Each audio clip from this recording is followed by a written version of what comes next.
Hey guys, Gathering Magic back again, and wanted to do a part 2 on my land video. I've discovered some new things since my last video, and just had some things that I've been hashing out over the last few days, just trying to figure out breakdown of different types of things. So a lot of this is speculation. Some of it is from information and websites from other Splinterland content creators. So just wanted to share my thoughts with you on some of these things that I've learned and give you some eye candy too in case there's some images that you may not have seen before.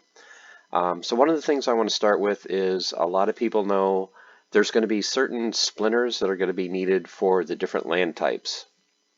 Like say for example the death splinter. It's like, well, okay, well, you know, what land will death best be suited for? And one of the questions I had is why are there 14 different land types? You know, why not 6? Why not 8? Why not 10? You know, 14 is kind of a weird number. Well, if you look, there are 6 different splinters plus neutral. So basically there are 7 splinters. So 7 times 2 is 14. So it makes sense that each splinter will have 2 different land types that it's best suited to. So some of them are kind of obvious, like for life, I would think plains and hills would make sense. Death, you know, swamp and a bog.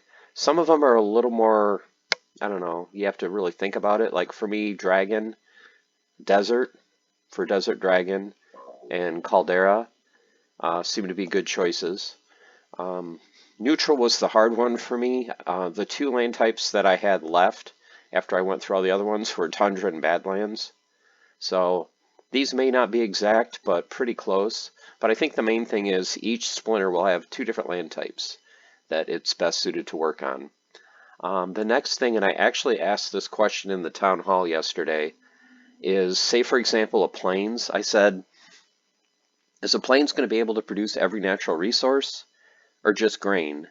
And I don't think Aggie quite understood what I was saying because he's like, well, you know, every plot of land will be able to produce something. And it's like, yeah, I understand that. But then Nate chimed in and he's like, no, I think what they're asking is, you know, like, could a bog or a swamp produce, you know, ore, stone, you know, everything? And he goes, my answer would be no, that each region produces, or each land type produces a specific type of resource, which is kind of what I'm thinking.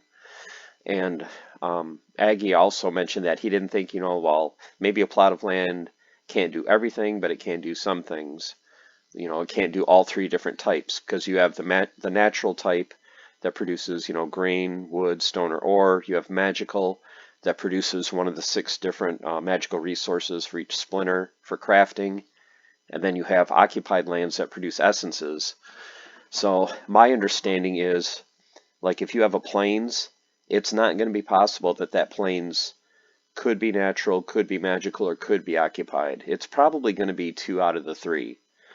So I think almost all of the land plots are going to be natural to some degree, with the exception of probably desert. I can't see desert producing any type of resource. Now maybe they'll say, oh, a desert can produce stone or ore or something like that. But for me, what I did is I kind of broke down how I thought each plot might be. So like if you get a hills, yeah, maybe it can produce grain as a natural resource. Maybe it can be magical and produce, you know, one of the magical resources for the splinter. But no, it's not going to be possible for it to be occupied.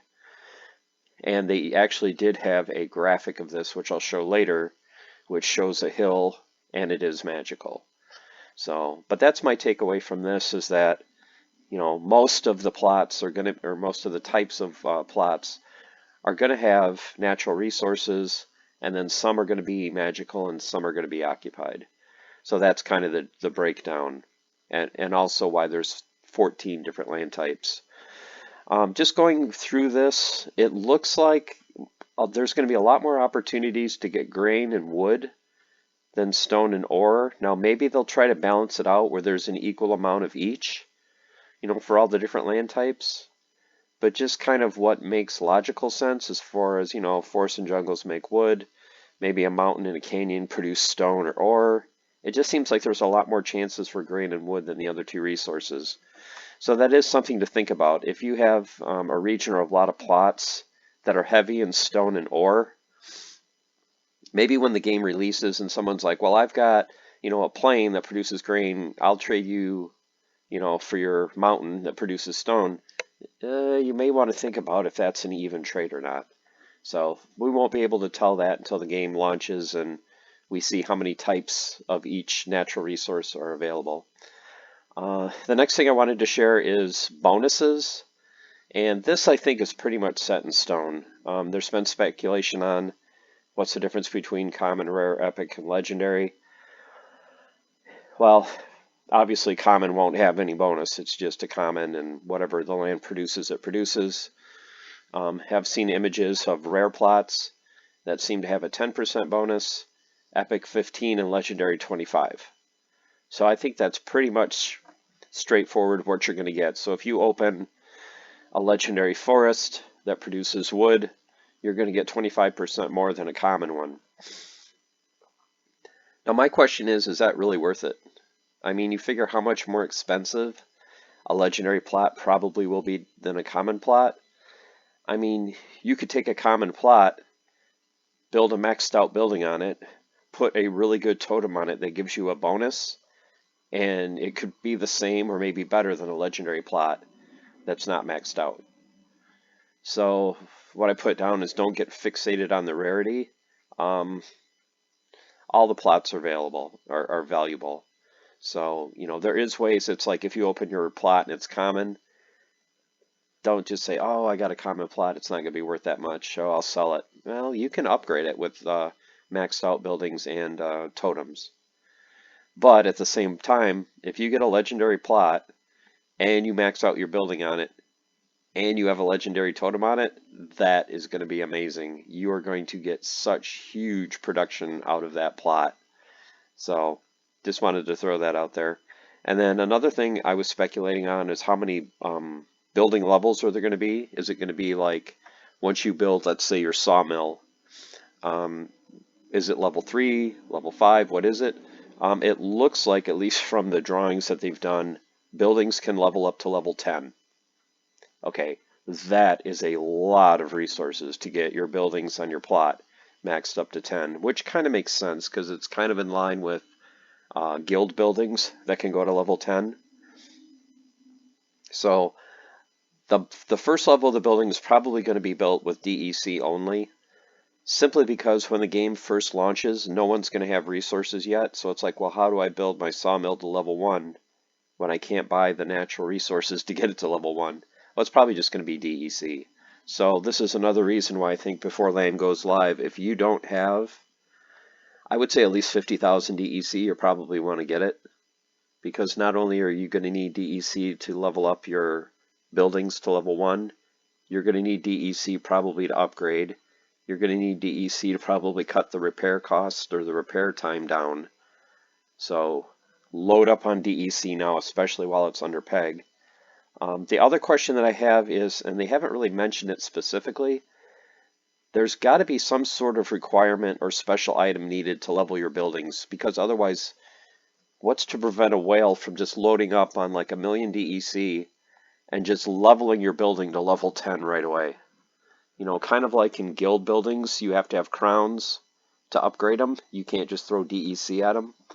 There's probably going to be some sort of special item or some requirement needed to level your buildings past level 1. So it'll be interesting to see what that resource is. Could they do something like vouchers? You have to spend vouchers to level your building, something like that. Be interesting to see how they go. That would be a good voucher sync, though. So now let's go through some of the eye candy. Excuse me. Here's a picture of a natural forest that produces wood. You can see the sawmill here. 5 is obviously probably the level of the building, so he's got a level 5 building. And you can see for an epic, it is a 15% bonus. So that goes in line with what I was saying. If you have epic, it'll give you a 15% bonus. It talks about how much wood per hour.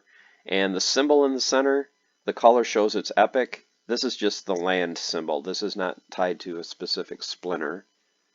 There was a really good site that I found. Oh, on Peaked D, there's a post, Splinterlands Eye Candy, that goes through a lot of the different pictures of the maps.